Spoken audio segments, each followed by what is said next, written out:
Pushkin. Hey, Revisionist History listeners.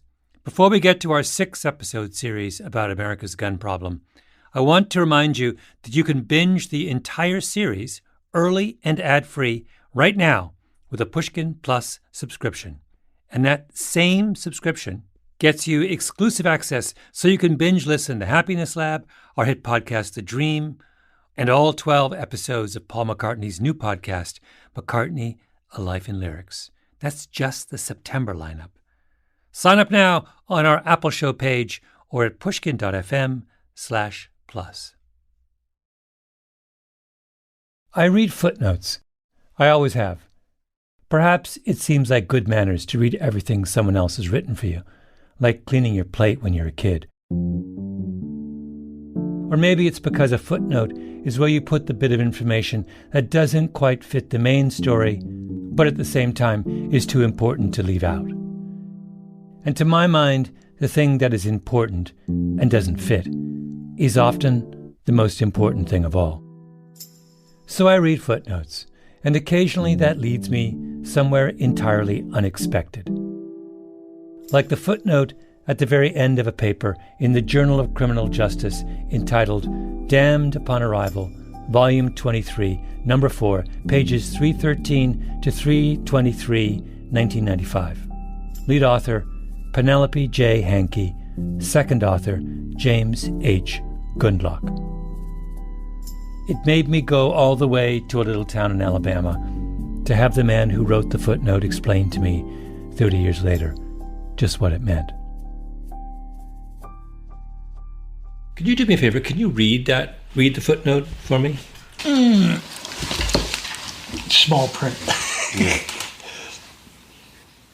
At 3:02 a.m. on September the 23rd, 1994, a little over a month after Dr. Hankey and I submitted this article to the Journal of Criminal Justice, a death following the pattern described in this article literally struck home.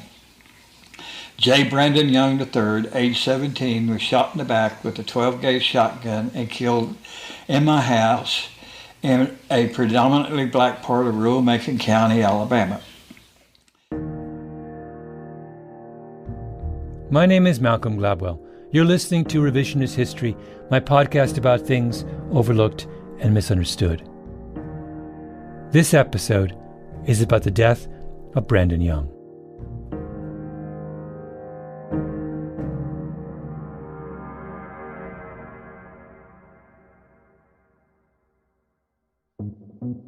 James Gundlach lives in Shorter, Alabama, a little town just south of Tuskegee along I-85. Some parts of Alabama are wild and hilly. This is the other side of the state, flat, swampy, pine trees, Macon County, one of the 18 counties that make up the Black Belt of Alabama, where the cotton plantations were in the days before the Civil War. Gundlach lives with his wife in an 1840s plantation house, a doctor's house. The old slave quarters are in the basement, directly below the old surgery, so the slave stove could heat the doctor's offices during the winter. 2 enormous Anatolian shepherds pad around, presenting their giant heads for attention. The house looks untouched from the 19th century. There's an abandoned truck in the backyard. I grew up tough. I was a World War II baby, and my father came back from the war mentally messed up, and he became an alcoholic. And we lived on a farm.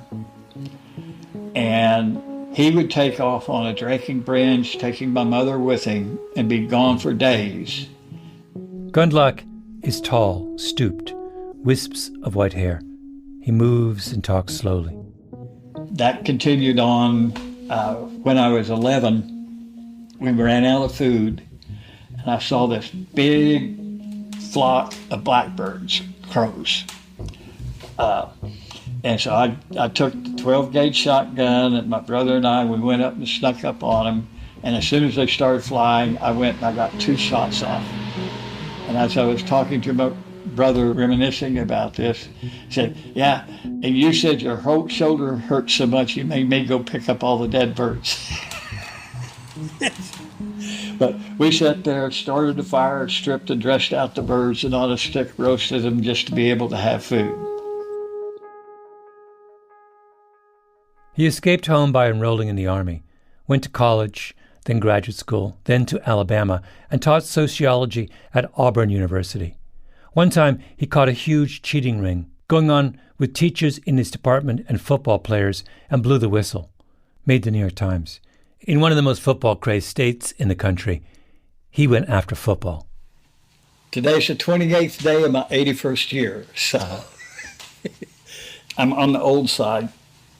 And 6 months after I retired, I had an encephalitis infection of the brain. Mm-hmm.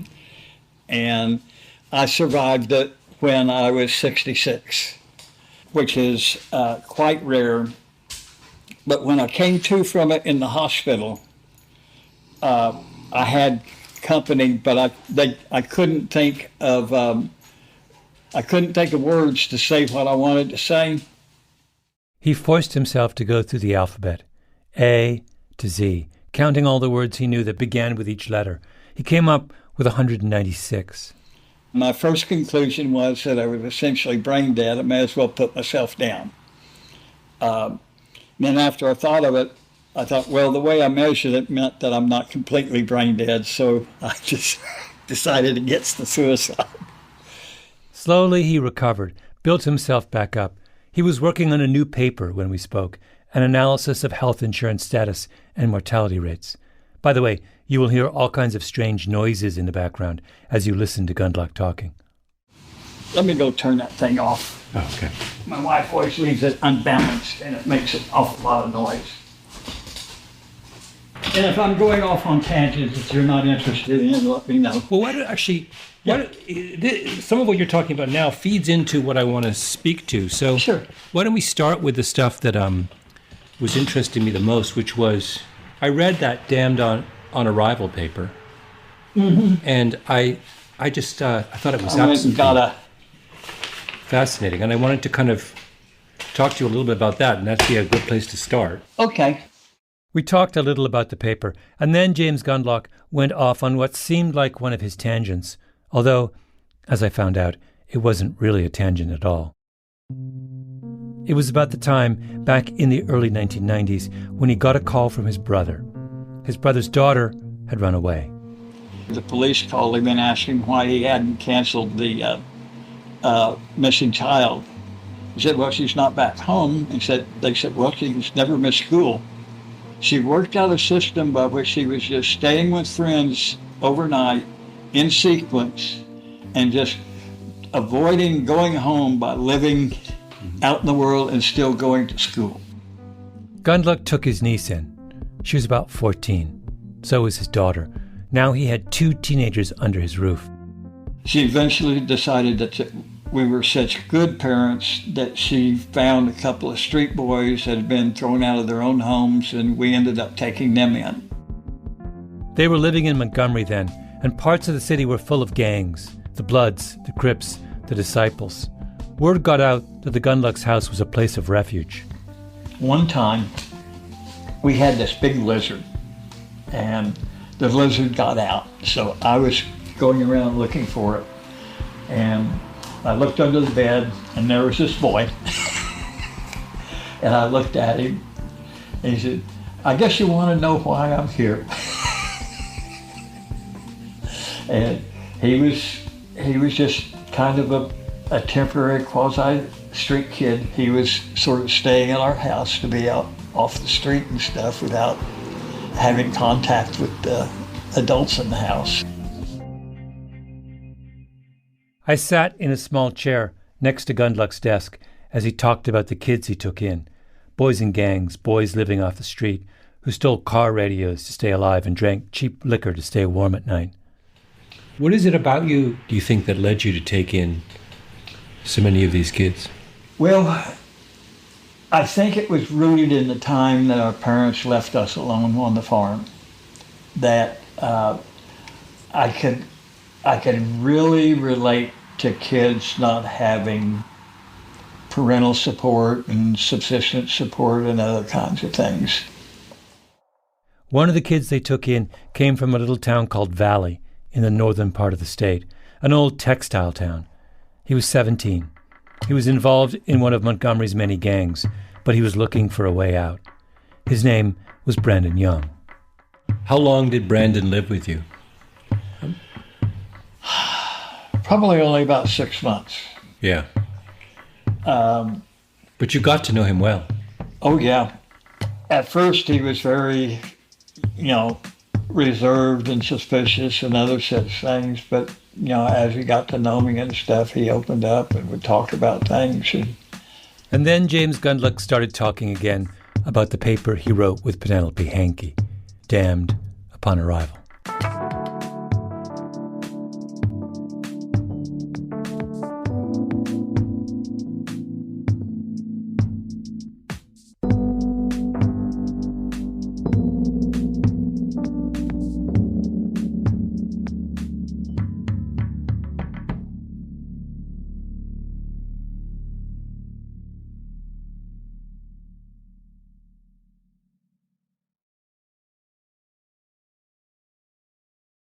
The number of homicides in any community is a combination of two completely unrelated variables. The number of people victimized by acts of violence, minus how good a job the medical system does at saving the lives of those victims. And a lot of times, what a murder rate really tells you is how good your doctors are, and not how safe your streets are. This is the idea we explored in the previous episode. But there's a twist on that observation, a really important twist, which the people who treat gunshots for a living have known about for a long time. So I'm assuming over the course of your career you have treated innumerable gunshot wounds. Unfortunately true. This is Dr. Babak Soorani. He's a trauma surgeon at George Washington University Hospital in Washington, D.C. If you get seriously injured by a bullet, you get taken to a trauma center. More specifically, a Level 1 trauma center, which is a self-contained 24-hour facility equipped with everything necessary to treat traumatic injury. General surgeons, orthopedic surgeons, neurosurgeons, plastic surgeons, anesthesiologists, ER docs, radiologists, nurses with the right qualifications, on and on. Level 1 trauma centers cost hundreds of millions of dollars to build and operate. They're relatively rare. DC has 13 hospitals, but only 4 Level 1s. One of those is at George Washington.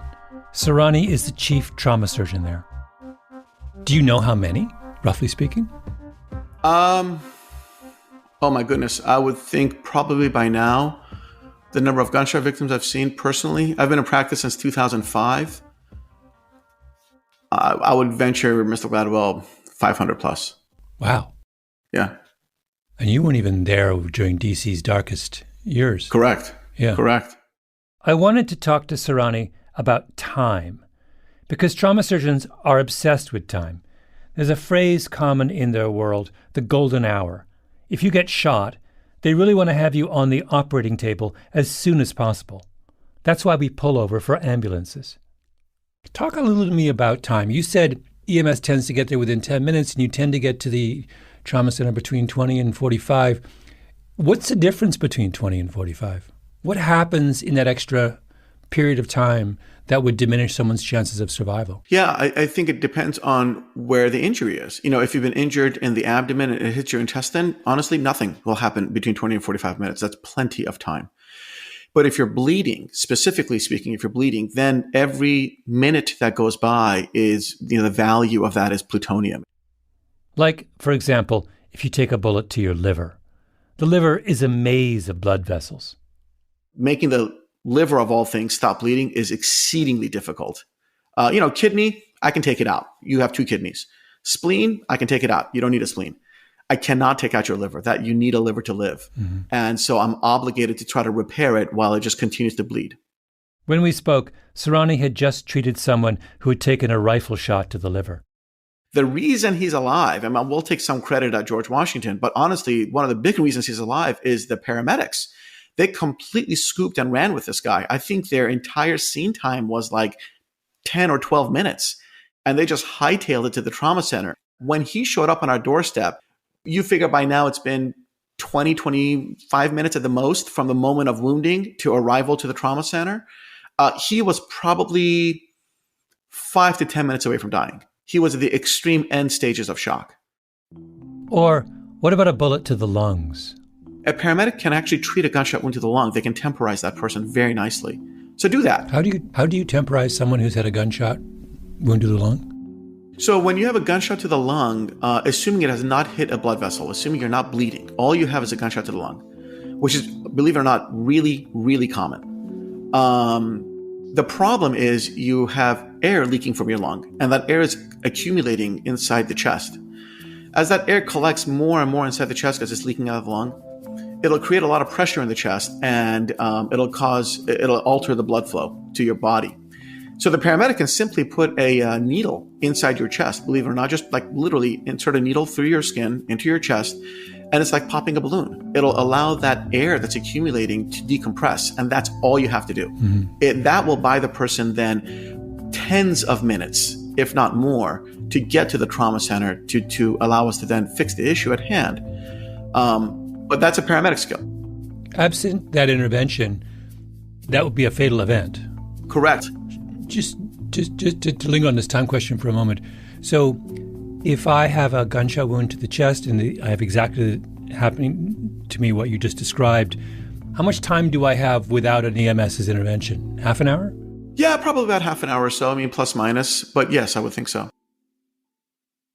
So let's think through the logic of this. A city or country's homicide rate is heavily dependent on how good its medical system is at treating gunshot wounds. And what determines how good a medical system is at treating gunshot wounds? At least in part, it's how quickly a gunshot victim can get to a level 1 trauma center. Okay, second question. And in this case, let's use Chicago as our example. Classic big American city. Chicago absolutely confirms the theory that proximity to a trauma center matters.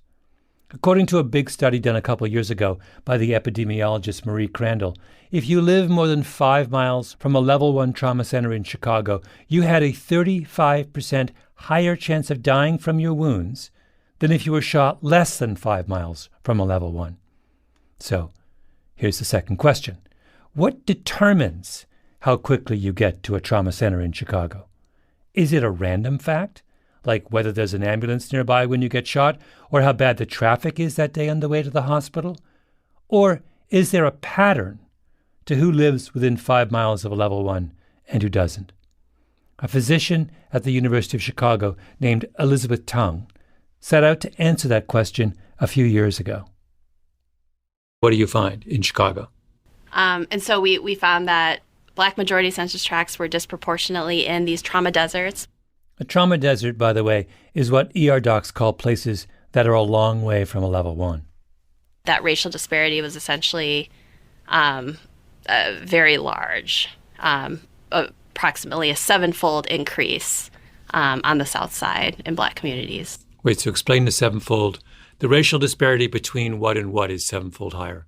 The racial disparity between Black majority census tracts and white majority census tracts is 7x. 7-fold. 7-fold. Mm-hmm. Wow. For a period of 30 years, between 1991 and 2018, the South Side of Chicago didn't even have a level 1 trauma center.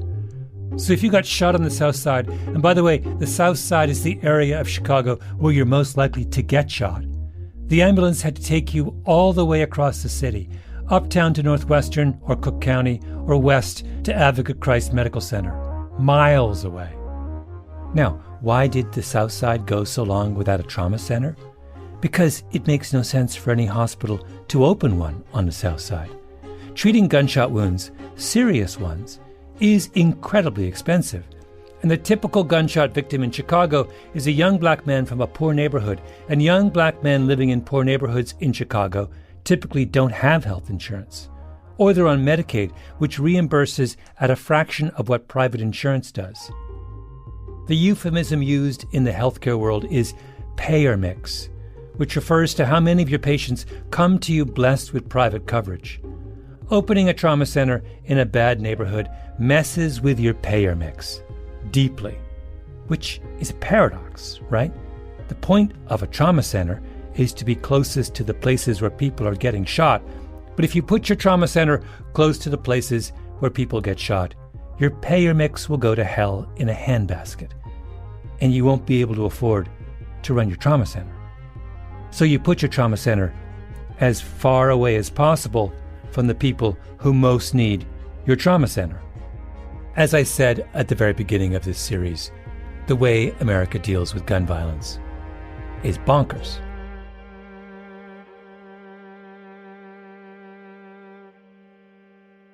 We have a misaligned healthcare system. Yeah. What's the simplest way to realign it? I mean, I think the simplest way to realign it is nationalize healthcare. What she's saying is that if everyone has the same insurance, like they do in Canada or Europe, then hospitals don't have to worry about payer mix. You can put your trauma center where your trauma center makes the most sense and not worry about how much your patients will pay you. It's funny you say this. So I'm not someone in the medical world. Yeah. But I'm certainly sort of familiar with arguments around national health care. It had never occurred to me until just now, listening to you, that if one of the consequences of national health insurance is that hospitals would look different, would do different things, and would be in different places. Yeah. I mean, the idea would be that under a nationalized healthcare system, we could be a little bit more thought out in the planning of healthcare.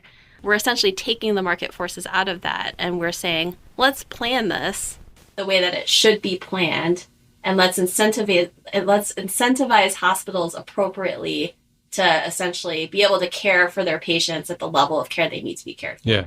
Or let's not penalize people who want to serve the sickest population. Exactly. Which is what we're talking about. Yeah, exactly. Hospitals aren't even just not getting incentivized, they're actually getting penalized. And so that's the problem in terms of our healthcare financing system. Yeah. The way it is. Yeah.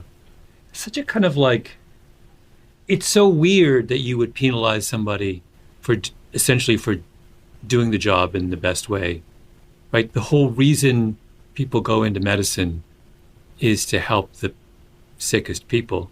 Absolutely. But the system is set up such that if doctors do what they went into medicine to do, the institutions they work for are penalized. Yeah, absolutely. And so there actually has been a lot written recently about the moral injury of our healthcare financing system and how it really does make a lot of healthcare workers feel incredibly demoralized at the end of the day. And, that's not good for anyone. Final question. And here we come to the twist that the people who treat gunshot wounds think about all the time. A, it really matters how close you are to a trauma center. B, in a place like Chicago, Black people for years were really, really far from a trauma center. C, so how much of the reason that Black people have such a high homicide rate is just a function of the fact that we're not doing a terribly good job of saving the lives of Black people after they've been shot? It's an uncomfortable question. And one of the very first scholars to venture down this path were Penelope Hankey and James Gundlach in the Journal of Criminal Justice, Volume 23, Number 4, 1995, Damned Upon Arrival. The idea behind the paper was ingenious. A sociologist at Auburn named Alan Shields had assembled a database of homicide offenders from Tutwiler Prison, the all-women's prison just north of Montgomery. Not an especially nice place. Tutwiler's primary distinction was that it was once named to the 10 worst prisons in America list. So Gundlach and Hankey looked at all the murderers in Tutwiler and divided them by race. First, the white murders.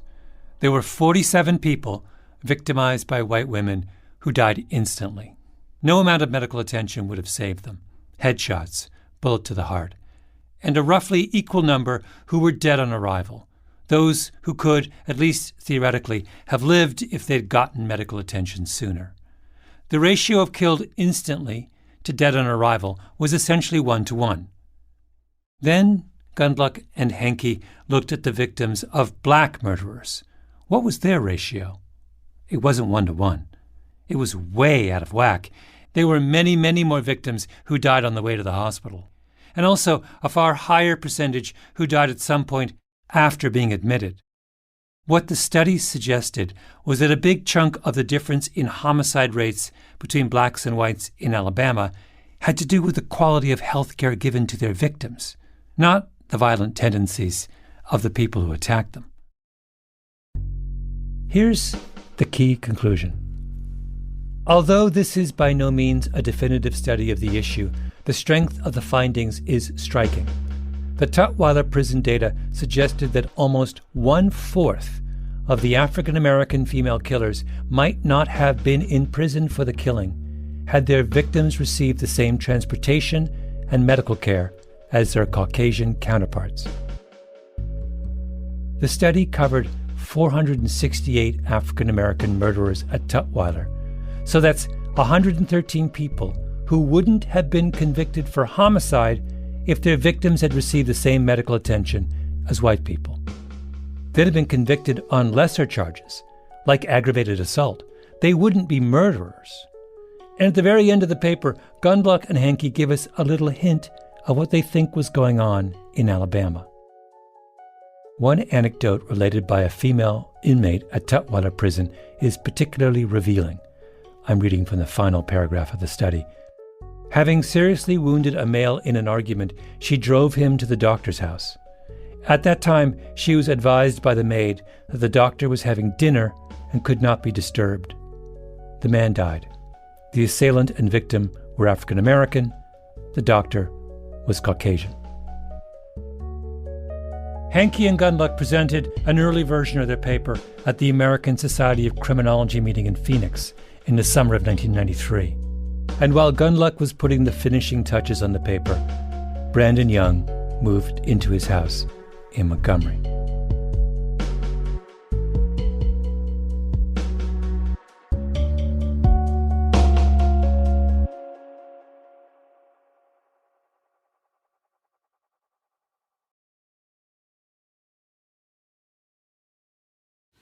He was really a good guy. He was really smart,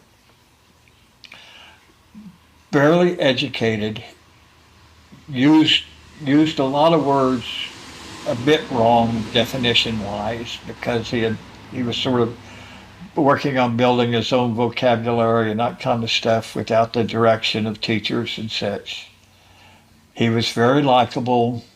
He was very much for defending the down and out and that kind of thing. He was a very likable and even from an adult's perspective, respectable person, even though he was a street gangster.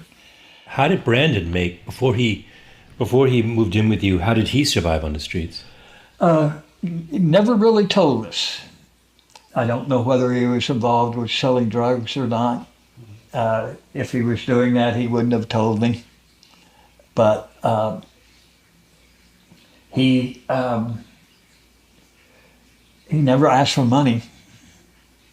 He seemed to kind of know, and we were kind of working toward pushing him to go ahead and work toward where we could get him lined up to where he could go to college and stuff before he was killed. But obviously that ended that. Mm-hmm. He passed the GED. That's the high school diploma equivalent thing. So, and he did absolutely no studying for it or any of that other kind of stuff, and he just went in and took it and he plashed it with fine colors. He was smart, he knew stuff. And not sure how he picked up some of it stuff, but he would regularly read books, and if we could have gotten him on a route going through college and stuff, he would have turned into a very solid person, I'm very sure. Mm-hmm. He had a strong streak in him of caring for people. Don't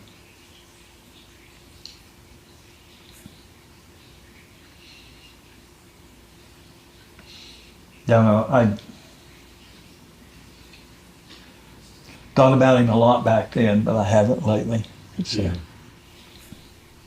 Brandon wanted out of the gang world, so he went to stay at a log cabin the Gundlachs owned 45 minutes or so north of Montgomery. In the town of Notasulga in Macon County, they thought he'd be safe there. And that's where he was with 3 of the other teenagers the Gundlachs had taken in on the night of August 23rd, 1994. It was a few hours after midnight. Brandon heard a noise outside. He went to check. He put the other kids in a place that they would be safe. This log house, it has a second floor area, which was the bedroom. And he had them, and the bedroom area essentially has no windows or other such things because the roof of the house is the ceiling in the bedroom area. And he got them upstairs and told them to get under the bed when he first found out what was going on. And he stayed downstairs to try to figure out what he could do and that kind of stuff. There were 4 people waiting outside. They had a shotgun. They saw Brandon through the window and opened fire.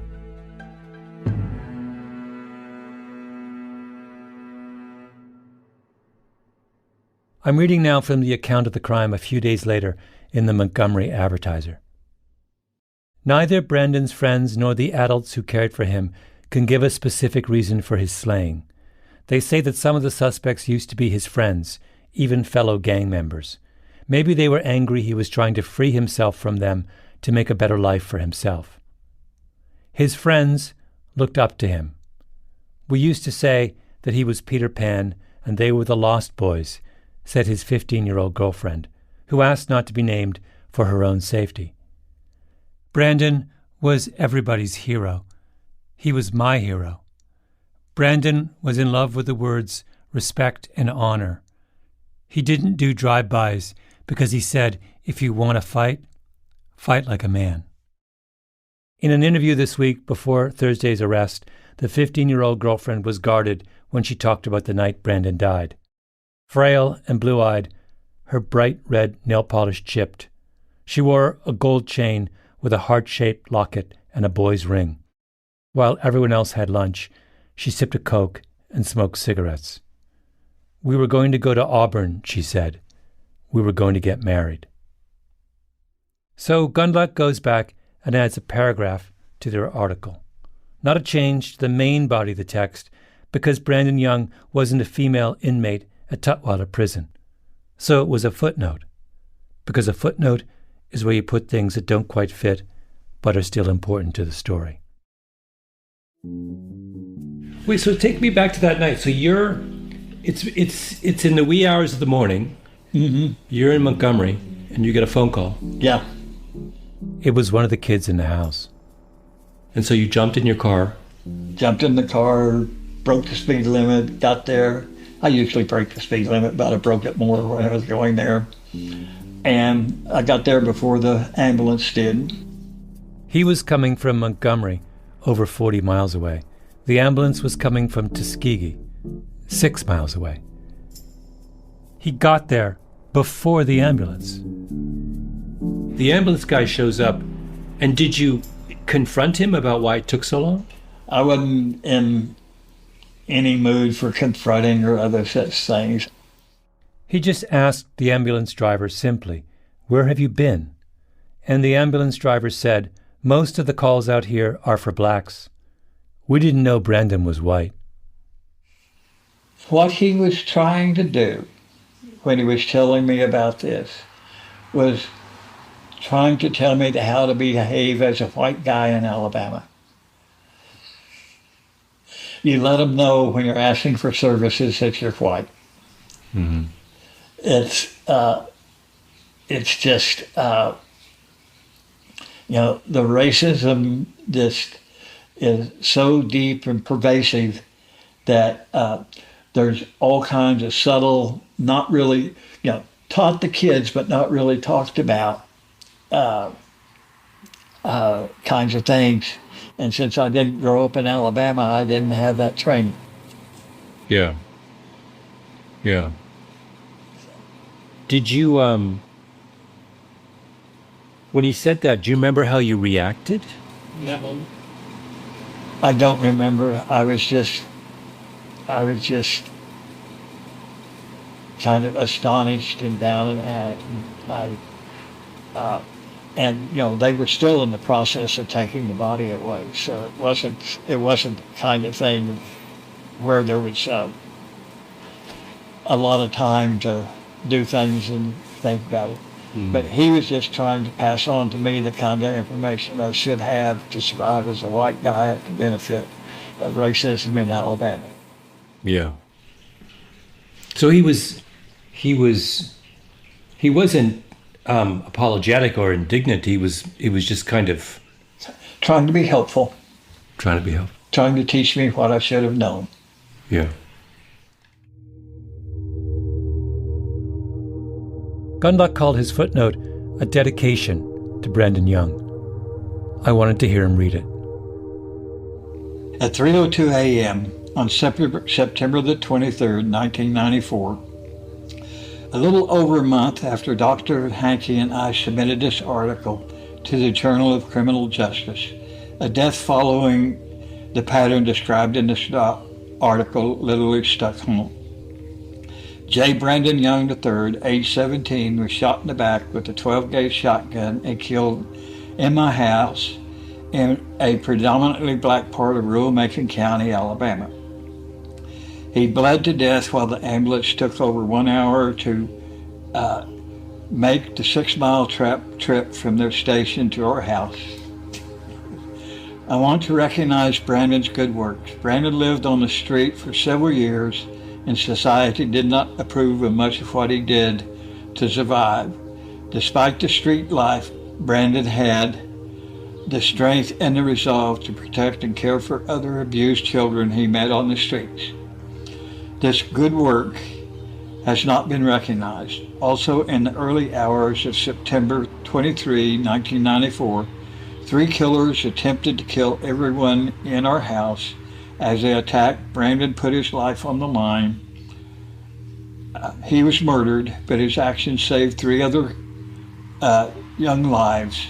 I miss Brandon, and I know that he would have made many lives better if he had lived.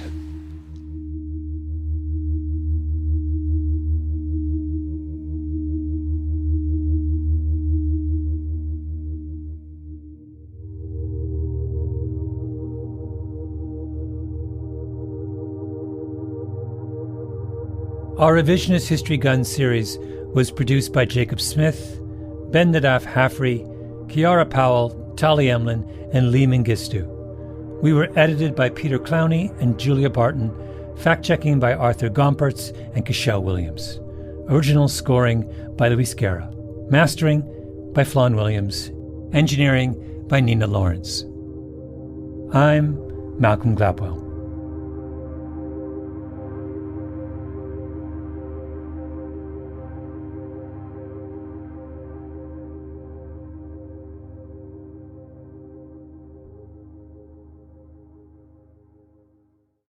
You may have noticed there are 2 different dates given for Brandon Young's death.